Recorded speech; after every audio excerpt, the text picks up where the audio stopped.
வாராகியின் பக்த கோடிகளுக்கு வணக்கம். தமிழ் புத்தாண்டு வாழ்த்துக்கள். இந்த தமிழ் புத்தாண்டு வாழ்த்துக்கள்ல ஒரு சில விஷயங்களை உங்ககிட்ட பகிர்ந்துக்கலாம்னு நினைக்கிறேன்.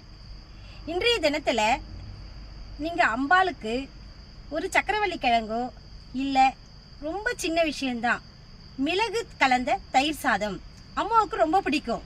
அந்த ஒரு விஷயத்தை வச்சாலே போதும். அப்படியும் இல்லைன்னா மிளகு சீரகம் கலந்த தோசை, அப்படியும் இல்லைன்னா பானகம், சுக்கு கலந்த காரமான வெல்லம் பானகம், இதை வச்சாலே அம்பாளுக்கு ரொம்ப இஷ்டம். அதுவே போதும். அம்பாள் உங்க மனசு நிறைஞ்சி உங்களுக்கு நல்லது செய்ய ஆரம்பிப்பா. இன்னொரு விஷயம் பார்த்தீங்கன்னா, இன்றைய தினத்துல உங்களால முடிஞ்ச எந்த நேரத்துல எந்த இடத்துல இருந்தாலும் பரவாயில்ல, சாமான் கழுவுற இடமோ இல்ல சமையல் கட்டிலையோ இல்ல பூஜை அறையிலையோ இல்ல வேலை செய்யற இடத்துல எங்க இருந்தாலும் பரவாயில்ல, 27 முறை வஜ்ரகோஷ வாராகி வஜ்ரகோஷ வாராகின்னு உச்சரிங்க. அம்பாள் உங்க வீட்டுல வாசம் செய்வாள். நன்றி, வணக்கம்.